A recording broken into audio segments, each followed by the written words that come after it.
Hello friends, இத்தனை நாளாக நான் சேனல் ஆரம்பிச்சு இந்த டைலாகை ஃபர்ஸ்ட் டைமாக மாற்றி சொல்ல போகிறேன். இன்றைக்கி நம்ம பார்க்க போகிறது சைனீஸ் அனிமேட்டட் சீரீஸான the daily life of immortal king season 1 episode 1 தான் இன்னைக்குள்ள வீடியோவில் பார்க்க போகிறோம். நிறைய பேர் இந்த அனிமேவை போட சொல்லி கேட்டுக்கிட்டே இருந்தீங்க. நானும் சைனீஸ் அனிமே போட்டால் காப்பிரைட் வரும் ரிப்ளை பண்ணி எனக்கு ரொம்ப போர் அடிச்சிருச்சு. ஸோ ஒரு கட்டத்துக்கு மேலே பொறுமை இழந்தனா சரி ஓகே அப்படின்னு சொல்லிட்டு இந்த அனிமேவை போடலான்னு முடிவு பண்ணிட்டேன். காப்பிரைட் வந்தாலும் பரவாயில்ல, பார்த்துக்கிடலாம். உங்களில் எத்தனை பேருக்கு தெரியும்னு தெரியல, டார்லிங் இந்த ஃப்ராங்க்ஸ் அப்படிங்கிற அனிமேவும் சைனீஸ் அனிமே தான். எனக்கு அந்த அனிமே பிடிக்கலங்கிறதுனால தான் நான் அதை போடலை. ஏன் அப்படின்னு கேட்டிங்கன்னா, ஃபர்ஸ்ட் நல்லா தான் கொண்டு போயிட்டு இருப்பாங்க, கடைசியில் பார்த்தா கொஞ்சம் மொக்கையாக போக ஆரம்பிச்சிடும். இந்த டெய்லி லைஃப் ஆஃப் இம்மார்டல் கிங்க நிறைய பேர் ஷார்ட்ஸ் அப்படி இல்லைன்னா சில குறிப்பிட்ட சீன்ஸ் பார்த்துட்டு வேற லெவலில் இருக்குது அப்படின்னு சொல்லி நினச்சிருப்பீங்க. கதை ரொம்பவே சூப்பராக தான் இருக்கும், காமெடியாக தான் போகும், அண்ட் அந்த அனிமேஷன் கிராஃபிக்ஸும் ரொம்பவே சூப்பராக இருக்கும். பட் சில விஷயங்கள் குழப்பமாக இருக்கும், சில சீன்ஸை அப்படியே கட் பண்ணியிருப்பாங்க, நமக்கு என்ன நடந்திருக்குன்னே காமிச்சிருக்க மாட்டாங்க. ரெண்டாவது இதில் இங்கிலீஷ் டப் கிடையாது. ஸோ சப்டைட்டில்ஸ் பார்த்து தான் நான் புரிஞ்சுக்கிட்டேன். இந்த சப்டைட்டில்ஸில் சில விஷயங்களை வந்து டிரான்ஸ்லேட் பண்ணும்போது தப்பா டிரான்ஸ்லேட் பண்ணிடுவாங்க.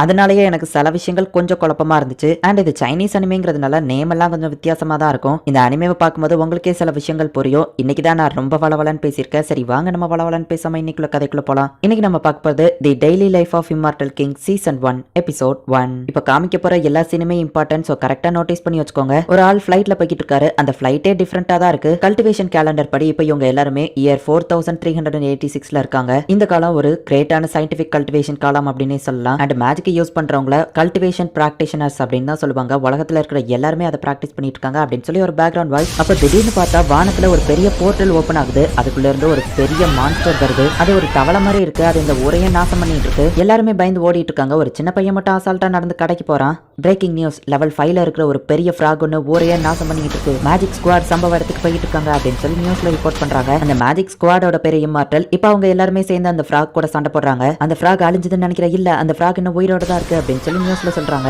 மேஜிக் ஸ்குவாட்ல இருக்கிற ஒரு பொண்ணு அதை அட்டாக் பண்ணுது. அப்ப அதோட கேப்டன் வந்து நோட்டீஸ் பண்றா. டேய் தம்பி, இந்த இடம் சேஃப் இல்ல, ஓடி போயிரு அப்படின்னு அவர் கத்துறாரு. ஆனா அவன் அதே இடத்துல தான் நின்னுட்டு இருக்கான். அந்த ஃப்ராக் ஜம்ப் பண்ணி அந்த இடத்துக்கு வரவோ டக்குனு போய் அவர் அந்த பையனை காப்பாத்துறாரு. அப்ப அந்த பையனோட சிப்ஸ் பாக்கெட் கீழே விழுந்துருது. ஹே தம்பி, இந்த இடம் சேஃப் இல்ல, சீக்கிரமா வீட்டுக்கு போ அப்படின்னு சொல்லிட்டு இப்ப அவர் அந்த ஃப்ராக் கூட சண்டை போட போறாரு. தனி மனுஷனா நின்னு அவ்வளவு பெரிய ஜெயின் ஃப்ராக் அழிச்சிட்டாருன்னு அவர் ஒரு ஹீரோவா அன்னைக்கு மாறினாரு. அவரோட பேர் தான் ஷுவாஹி. சிட்டியை காப்பாத்தின ஹீரோன்னு அவருக்கு ஒரு டைட்டிலும் கிடைச்சது. அவருக்காக நிறைய இடத்துல சிலையோ வச்சாங்க அப்படின்னு பேக்ரவுண்ட் வாய்ஸ்ல எக்ஸ்பிளைன் பண்றாங்க. ஃபேக்ஷன் 16 ஸ்கூலோட ஃபர்ஸ்ட் டே இன்னைக்கு தான் ஆரம்பிக்குது. நம்ம ஹீரோ வரவும் நாங்கெல்லாம் உன்னோட சீனியர்ஸ் உன்னை நல்லபடியா பாத்துக்கிடுவோம் புது பையா அப்படின்னு சொல்லவும் ரொம்ப தேங்க்ஸுங்க அப்படின்னு நம்ம ஹீரோ சொல்றான். தேங்க்ஸா, உன்னை பாத்துக்கிடுறோம்ல, அதுக்கு காசு எடு அப்படின்னு சொல்லி அவங்க கேக்குறாங்க. இவங்க வேணும்னே பிரச்சனை பண்றாங்க அப்படின்னு சொல்லி ஒருத்தனுக்கு கோவம் வருது. அவன் ஃப்ரெண்ட் அவனை தடுக்கிறான். ஹீரோ கிட்ட பிரச்சனை பண்ணவங்களை யாரோ அட்டாக் பண்றாங்க. பார்த்தா அதுதான் நம்ம ஹீரோயின். நீங்க சீனியருங்கிறதுனால இப்படிதான் புதுசா வந்தவங்க கிட்ட பிரச்சனை பண்ணுவீங்களா அப்படின்னு சொல்லி அவ வந்து நிக்கிறா. இந்த பொண்ணை எங்கேயோ பார்த்த மாதிரி இருக்கேன்னு ஒருத்தன் யோசிக்கிறா. ஃப்ளவர் ஃப்ரூட் வாட்டர் கர்டைன் குரூப்போட பொண்ணு. ஃபர்ஸ்ட் இயர்லயே இவ இவ்வளவு சூப்பரான ஸ்பெல் எல்லாம் யூஸ் பண்றாளா அப்படின்னு சொல்லி ஷாக் ஆகுறாங்க. வேற லெவல்ல அவ மாசா என்ட்ரன்ஸ் கொடுக்குறா. அவளை பார்த்து அந்த சீனியர்ஸ் பயந்து ஓடி இருக்காங்க. கவலைப்படாத, நான் உன்னை ப்ரொடெக்ட் பண்றேன், என்னோட பேரு சன்ராங் அப்படின்னு சொல்லி அவ கை கொடுக்குறா. என்ன ப்ரொடெக்ட் பண்ணதுக்கு இந்தாங்க அப்படின்னு சொல்லிட்டு நம்ம ஹீரோ அவ கையில காசு கொடுத்துட்டு ஓடிட்டான். யாருடா இவ அப்படின்னு சொல்லி எல்லாருமே ஆச்சரியமா பாக்குறாங்க. எல்லா ஸ்கூல்லயும் காமனா இருக்கிற மாதிரி தான் இந்த ஸ்கூல்லயும் எந்த ஸ்டூடெண்ட் எந்த கிளாஸ்க்கு போகணுங்கிறதுக்காக ஒரு எக்ஸாம் வைக்கிறாங்க.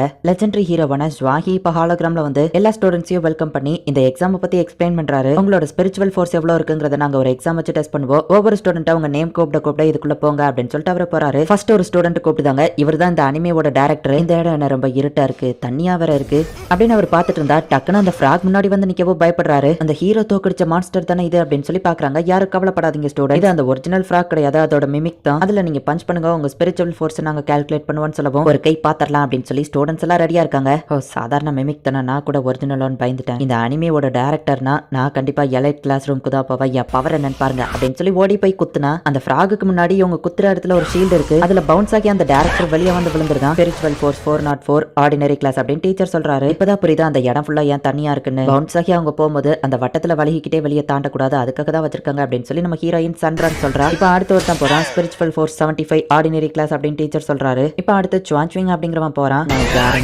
அப்படின்னு சொல்லி அவன் போய் பஞ்ச் பண்றான். ஸ்பிரிச்சுவல் ஃபோர்ஸ் 938 எலைட் கிளாஸ் அப்படின்னு சொல்றாங்க. அப்படியே ஒவ்வொருத்தங்களா போறாங்க. அடுத்த ஒருத்தன் 886 எடுக்கிறான். அவன் எலைட் கிளாஸ் ரூமுக்கு போறான். நிறைய பேர் ஆர்டினரி கிளாஸ்க்கு போறாங்க, சில பேர் தான் எலைட் கிளாஸ் ரூமுக்கு போறாங்க. இந்த பில்டிங்க்கு கீழே தான் அந்த தவளையை சீல் பண்ணி அடைச்சு வச்சிருக்காங்க. இந்த தவளையோட மிமிக்கு தான் அங்க டைரக்டா அப்படியே வச்சிருக்காங்கிறதுனால அங்க என்ன நடக்கோ அது எல்லாத்தையும் இந்த தவளையால பார்க்க முடியும். அடுத்தது சன்ராங்க கூப்பிடுறாங்க. இந்த ஸ்டூடெண்ட்ஸ் பஞ்ச் பண்ணும்போது வர ஸ்பிரிச்சுவல் எனர்ஜி நான் அப்சர்வ் பண்ணி கூடிய சீக்கிரமே எனக்கு இந்த சீலை பிரேக் பண்ற லெவலுக்கு பவர் கிடைச்சிரும் அப்படின்னு சொல்லி அந்த ஃப்ராக் நினைக்குது. சன்ராங் ரொம்ப பணக்காரி, ஃபேமஸும் கூட. அடுத்து போறது சன்ராங் அப்படின்னு சொல்லி எல்லா ஸ்டூடெண்ட்ஸும் ஆச்சரியமா பார்த்துட்டு இருக்காங்க. இந்த பொண்ணு கிட்ட நிறைய ஸ்பிரிச்சுவல் எனர்ஜி இருக்கு, அப்சர்வ் பண்ண வேண்டியதான் அப்படின்னு சொல்லி அந்த ஃப்ராக் நினைக்குது. உன்னை பஞ்ச் பண்றது எனக்கு கஷ்டமா தான் இருக்கு, என்ன மன்னிச்சிரு அப்படின்னு சொல்லிட்டு செம்ம ஃபாஸ்டா போய் குத்துறா. அந்த பேரியரோட சேர்த்து அது கொஞ்சம் பின்னாடி நவுளுது. ஹே சன்ரங் மாசு அப்படின்னு சொல்லி எல்லா ஸ்டூடெண்ட்ஸும் சீரப் பண்றாங்க. அவளோட ஸ்பிரிச்சுவல் ஃபோர்ஸ் 2019 இருக்கு. அவளுமே இப்ப எலைட் கிளாஸ் ரூம்க்கு செலக்ட் ஆகுறா. அடுத்து வாங்லிங் அப்படின்னு நம்ம ஹீரோவை கூப்பிடுறாங்க. இது அவன் தானே அப்படின்னு சொல்லி அவ பாக்குறா. இது அந்த வேல்யூ 5 பையன் ரொம்பவும் வீக்கானவன் அப்படின்னு சொல்லி மத்த ஸ்டூடெண்ட்ஸ் எல்லாம் பாத்துட்டு இருக்காங்க. இன்னும் கொஞ்சம் ஸ்பிரிச்சுவல் ஃபோர்ஸ் கிடைச்சா போதும், என்னால அந்த சீலை பிரேக் பண்ண முடியும் அப்படின்னு அந்த ஃப்ராக் பாத்துட்டு இருக்கு. இந்த பேக்ரவுண்ட் மியூசிக் இதுக்கு வாய்ப்பே இல்ல, இது அவன் தானா அப்படின்னு சொல்லி அந்த ஃப்ராக் ஒரு பிளாஷ்பேக் யோசிச்சு பாக்குது. அன்னைக்கு இம்மார்டல் ஸ்குவாடோட கேப்டன் அந்த ஃப்ராக் அடிச்சு போட்டிருக்கோம்.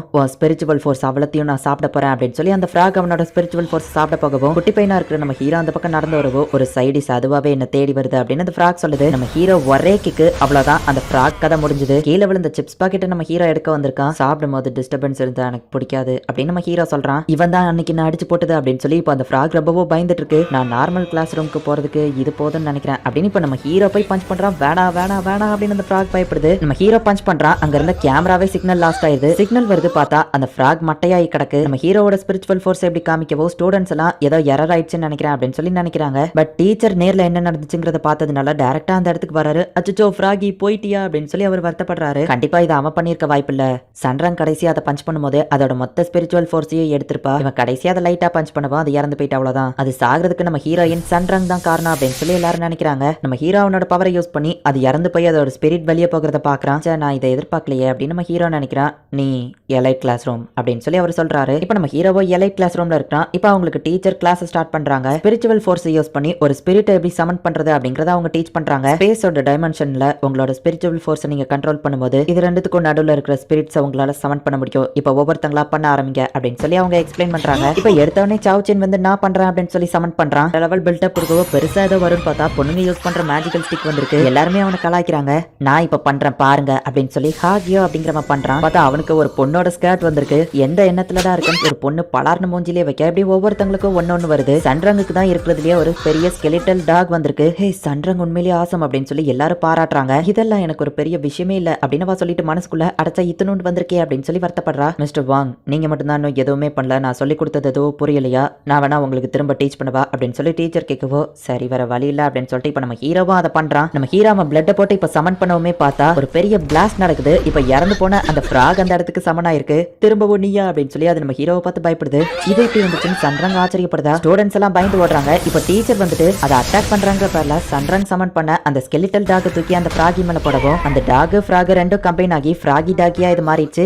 இது ரொம்ப கியூட்டா இருக்கேன்னு சொல்லி எல்லாரும் வந்து கொஞ்சம் ஆரம்பிக்கிறாங்க. நம்ம ஹீரோ நைஸா அங்க இருந்து எந்திரிச்சு போயிருந்தான். எல்லாரும் பிடிச்ச அந்த டாகியை கொஞ்சிட்டு இருக்காங்க. இந்த இடத்துல இந்த எபிசோட் முடியுது. கதையில எடுத்தோடனே அப்படி சம்பந்தமே இல்லாம தான் காமிப்பாங்க. கொஞ்சம் கொஞ்சமா தான் நம்மளுக்கு எல்லாமே புரியுற மாதிரி ஒவ்வொரு எபிசோட்லயா எக்ஸ்பிளைன் பண்ணுவாங்க. ஜாப்பனி அனிமே சீரிஸ்ல வந்து நான் எக்ஸ்பிளைன் பண்ண மாதிரி இன்ச் பை இன்ச்சா ஒவ்வொரு டீடைலையும் என்னால எக்ஸ்பிளைன் பண்ண முடியல. பட் கதையில முக்கியமா இருக்கிற எல்லா விஷயத்தையுமே கண்டிப்பா நான் உங்களுக்கு எக்ஸ்பிளைன் பண்ணிருவேன். அண்ட் நீங்களும் சில விஷயங்களை பார்த்தே புரிஞ்சுக்கிட ட்ரை பண்ணுங்க. இந்த அனிமே ஃபுல் அண்ட் ஃபுல் காமெடியா வேற லெவல்ல சூப்பரா இருக்கும். சோ மிஸ் பண்ணாம பார்த்து என்ஜாய் பண்ணுங்க. அண்ட் உங்களுக்கு இந்த வீடியோ பிடிச்சிருந்தது அப்படின்னா லைக் பண்ணிட்டு அப்படி மறக்காம நம்ம சேனலை சப்ஸ்கிரைப் பண்ணிருங்க. தேங்க்யூ ஃபார் வாட்சிங். Bye guys. நெக்ஸ்ட் எபிசோட்ல மீட் பண்ணலாம்.